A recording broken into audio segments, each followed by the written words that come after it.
بله تماشاوان هجا هر لسر جوینا دسته دانو سندکارا سوریه کل ریاض پایتخت عربستان سعودیه هات لدار خصنج بو کوان بزانبن چه جناباوی جوینه ده هات گوتو بیش کرن مجارین سرکین کو هاتن گنگ شکرن دو جوینه ده چبون هر وها مجارا کنگره استانا یا گرا یازدهان یا کوبریار سبه ورا لدار خصن دست به بکم میوان هر دو بابتان لگل میوان ما حواس عقید اندام شان دانو سندکارا سوریه گفتگو بکن ما مسدم باش دراست بچه‌ها ما مستحواس اما مجارا جوینا ریاض دست به بکن چه مجارین سرکین کود وی جوینه ده هاتن گنگ شکرن چبون اروها چه آمده کاریش بو چارا سرکرنا کریزا سوریه هاته کرن بله بگومان اف جوات پشتی سالکی در خستنا جواتا آن هلبجارتنا دسته سروکاتی و هر واحد دسته دانستاندن اف جوات هات در خستن تیده دسته سروکاتی دستاک سروکاتی نه هات هلبجارتن بسروکاتیا دکتور نصر حریری دیسانی وک سروک دسته دانستاندن هر واحد جگری وی مامستا جمال سلیمان وک جیگر اجبری سه جیگر هبون بریار و جواتی هات ستاندن آریه رخصنی ده تنی جیگر کبه لج سروک دسته از دانستاندن هر واحد کارین اوویس و کمیتین دسته دانستاندن سالا درباز بی حتی درخستنا جوات سرهات سکناندن و هر وها چاو افکار و فرحتر به و چیزی تخواستن پیش روژه اول آلیه رخصنی ده و هر وها آلیه سر عرده دانستاندن باش بویرد بن الادلبه العفرینه الهرمین دی جدا الهندري سوري ده سكنك فراسر هات سكنادن و چرنگي دانستاندن جواکان او دولتي هر وها ولاتن هنا آن چاوديرن سر و پیمان الهندري و هرما ده چاواني آستانگي الپیشیا خلکین سویل ده چاواني ریوکرن پیشیا خلک بکارن وگرن جی خو و ریگرتن الپیشیا و دست درجه بن الهندري و هرما ده هر وحال سر مثلا کمیته دستوری و پیکانی نوی هون زانن یعنی وک اپوزیسیون آن دسته دانستاندن نونرین خواه کمیته دستوری ده پینجی کس دست نشان کرن هر وحال گروپک آلیگر یان پشتوانی کمیته پینجی را کسیم پاسپور چلواری اسایی ده چلواری آبوری ده چلواری جدا جدا تشته پیویست وقت بیجش و کمیته دستوری را او جی گروپک جبری بشک هاتبو دست نشان کرن نها هنکی هات فرح کرن و مسئله تکلین جواکان اف دولتی ده و خواندنک جدسته دانستاندن رهاج سمول گروپ را او سی هیو جواتک ویل واشنطن هبه دسته و تیده حاضر ببه نرین اخواه المسئله چار سرکرنا سیاسی را هر وها مسئله کمیته دستوری و چرنگی کاری خوب که فراهی وک مذکره کی و ارادستی واوری تبحثا اواکرنا کمیته نفساندنا دستوری تکر کو دوی جوینه دهات گوتو بیش کرن تبحثا قناغه اواکرنا و کمیته جکر گلو راست دیمستورا و کاربه بریاب داوی هاتنا ساله کمیته که آوا بکی آن الگوری نریناته باوریم ده حتی ها هنک گلک آستانگی پیشیا دیمستورا ده هنه آستانگین سرکه حتی ها رژیم و آستانگیا چتکی به وک دستوردانا و حوالگری و البشه سیاه کمیته دستوری را بشه گرکه نونر جواکان اف دولتیش خلک سویل و کس نسر بخوا وکت بیجه پیک وریش پینجی کسا لی دستوردانک رژیم دستوردانک شروسا دستوردانک ایرانی هر وانک ولات دیجی ترکیه حتی آستکی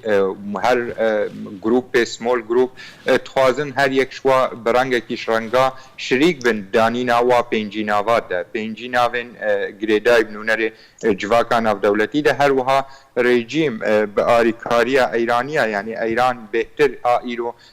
ناخوازه او مثلا هر سری و تخوازه آستانگیات پیشیاوی ده دبینه مثلا گریدا سیادت سوری و او مثلا الهندره شامه ده و کمیته دستوری وری چکرن و سروکه کمیته رژیم به یعنی قال لك شرط ومرجن براستی جيويتان هر دوی درباره ده اگر محتمل که دینن کو یان جواب کردن کمیته نویسندنا دستور پیشروژا سوریه تا داویا و سال نهاد آوا کردن اگر هيا کو چاره سرکرنا کریزا سوریه جده سنتوانی گرتی درکه و بشک ج پرسامنه بش دوم اگر بو راستی قالوا وهل وسطا هبيمانيا نجتماعية أوبوزيسيون سوريا دوي درباري دوي تشبه اما باوريه مدى قلتي زحمته مثلا جواكان اف دولتي ايرو جواكان اف دولتي خودين بريارا جواكان اف دولتي او هيزن سركنه او بريار درخستي دو آلينا ايرو يعني ايرو هم كارن بيجن نكوكي نابنا چار آلين سركه دهنا آليك جي سمول جروب آليك جي جروبين السوتشي حاضر بون هر سي ولات هر وها الآلية دي ريجيم وأوبوزيسيون لي تشتي سركل بي مسألة ده بي مركزية جنيفة وبي بريارين جواكا ناف دولتي بي قمان وي چاره سركرنا السياسي تنبي من از نباورم و جيك دي هبش غيني جنيفة بمسألة چاره سركرنا سياسي چاره سركرنا سياسي حتى انها همو ولات حتى نكوكي جنا بينواده هنا تكزيت دانن سر مسألة چاره سركرنا سياسي والجنيفة به تشتي دي هبه ببه آريكارش مسألة جنيفة رو بيقانينا بريارين جواكا ناف دولتي دي مستورة باوريه مده هك نكاري وانا يعني آن كوميتا دستوري دست نشام که پینجی ناوه بوی و گرید دایجی نایوه وارته والله چاره سرکرنا آن بریارین جواکا ناف دولتی و چاودریا ناف دولتی سر مسئله چاره سرکرنا سیاسی الهندره سوری تیک چه نبوی رنگیه ام زانن یعنی او 8 ساله تبلی جنیف هیا تبلی دانستاندن جدا جدا دبيل هندري جنيفه ده لي ام مثلا غافن خوياي هاتنا پیش یان گاون زلال بونه بمثلا چاره سرکرنا سیاسی ده باوری مده او گاون گرک بهات آویتن هن هاتنا آویتن تبلی ویجی جنیف تیک نچوا و بریان جواکان اف دولتی تیک نچوا هي او وقت بنگهن وقت مرجعینش مثلا چاره سرکرنا سیاسی ده هک دیمستورا نکاری به مسئله به گمان و کن زانن یعنی دیمستورا اجبری دمکی نزیک استقاله خدا جیگرک کسک دی هات دست نشان کرن و دوسا دیمستورا بگره به گمان او جینرین کوی زلال و کار کوی دی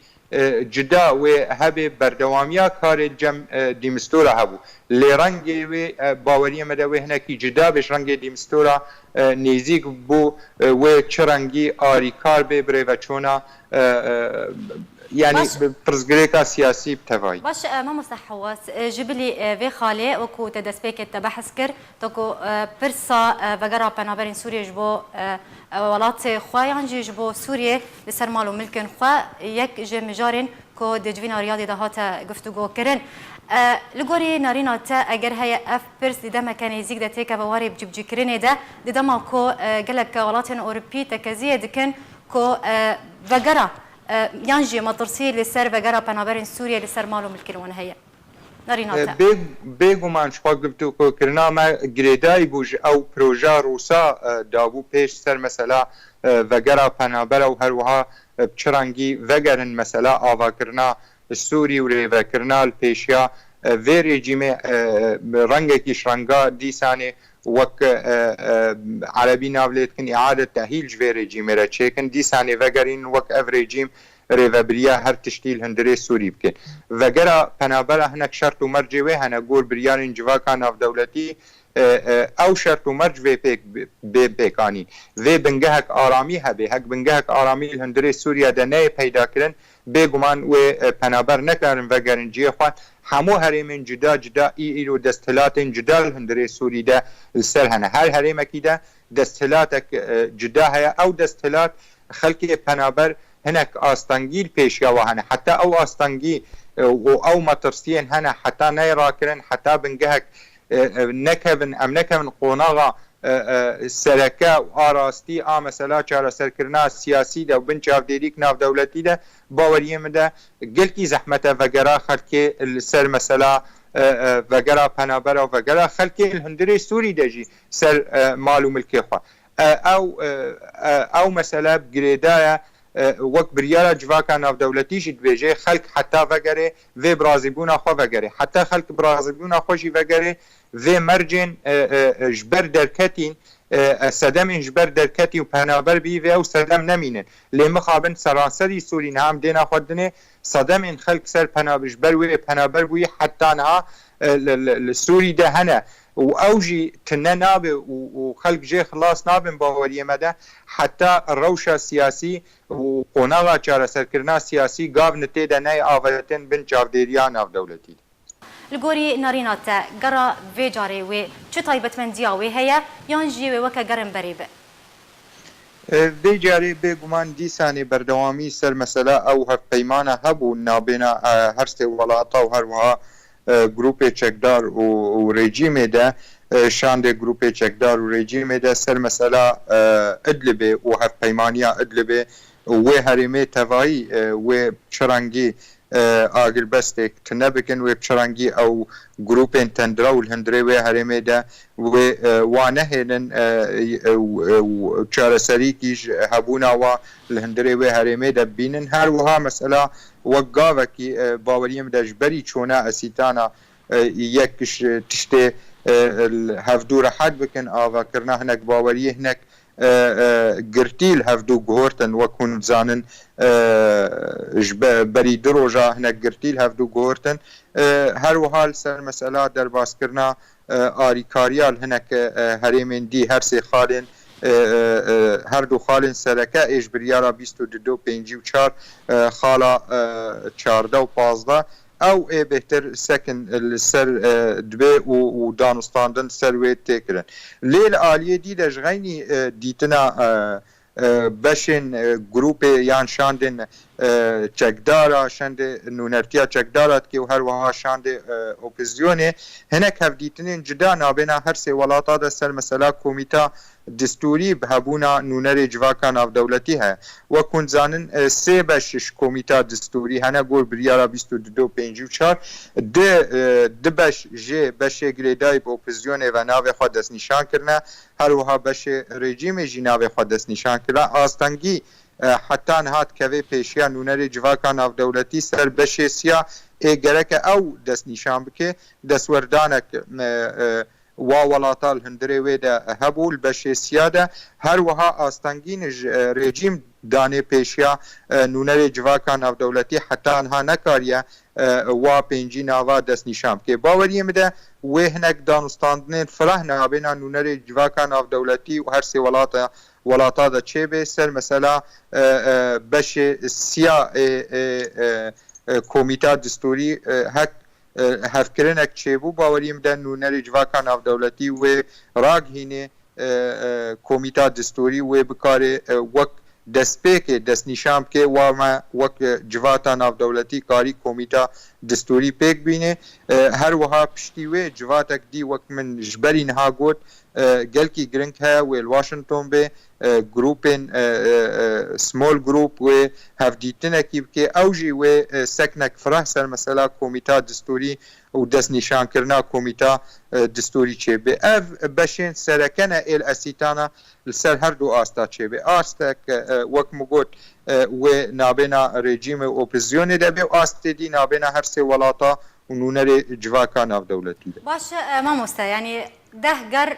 ین اسیتانا هاتن انجام دان بکو تو در انجام ارینی جره هبه یانجی تشتک یانجی باندورا کوینی ارینی لسر عرضه هبه و کریزا سوریه چاره سر بک یانجی کریزا سوریه بر بدایبونه و بچه الگوری ناریناته چه ججوینا استانا یا گرا یازدهان ته چاوره کرن الگوری ناریناته و در انجام و جاره ارینی بن یانجی و نارینی بن وک یم بره نه از بدکی هنکی جداد بینم بلکی دمه اسیتانا دست بکری حتی نها دینا خبده روسا کاری گلک آرمانجن خوی سرکش سر بنگها اسیتانا ببن سری و هر وها حتی آستکی ترکی جیت کاری هنک آرمانجن خواه ببن سری اسیتانا نبه آرمانج بود اسیتانا گلک آرمانجن سر عرده تیده پیک هاتن گلک هریم الهفدو هاتن گورتن گلک کرین و فروتن سر مثلا اسیتانا چه بو باوریه مده و کاریم برجواندی خال هف بگهورن ترزی ولو اسیتانا بلکی حتی نها گهورتن سر عرده چه بون الگلک هریمین جدا جدا ده سدمن و سرکه هف پیمانین نابینا گروپین چاودیر سر اسیتانا سدم وابون اول هف کرنا و هشتن او گورتن سر عرده چه به ام زانن دسپیکا اسیتانا حلب چه آستی ده بو ایرو حلب چه رنگی حلب ایرو بش مزن بش سرکه بوده بش سرکه ما دسته رژیم ده بش بنچاودیریا روسا و حتی آستک ایرانی الهندری ویده بش دیج ریف حلب البنچاودیریا ترکیه ده گورتنا نابینا روسا و تركيا ده تشيبو مثلا غوطة ومثلا عفرينة ده يعني قال لك بازار الاسيتانا تشيبو بسدمنا ازنابي نمو بسدم و اي سركه باوريم ده اي واوالات الهفكرنات ده بيكت يعني هيدي او هف بيمان خال سر عرده دبن سري مثلا ادلبي و ادلب جدابونك ده چه بشک جه و باوریم ده تیکه به دست رژیم ده بنچاف دیریا روس تبي ريكفتنا نبرا تركيا وروسيا ده تانها جاليه رژیم اسد و تی ارمانج کرن تو آرامیلی تونه تانها بگمان او شخوا او آرمانجا بشج ادلب رژیم که آرمانج شخوا باوریم دهش هپیمانه کهش بر ادلب و دبش بن بشک جه و بمینه بنچاودیریا ترکیه ده و بشک جه وگره بنچاودیریا رژیم و روسا دهش برویه که جی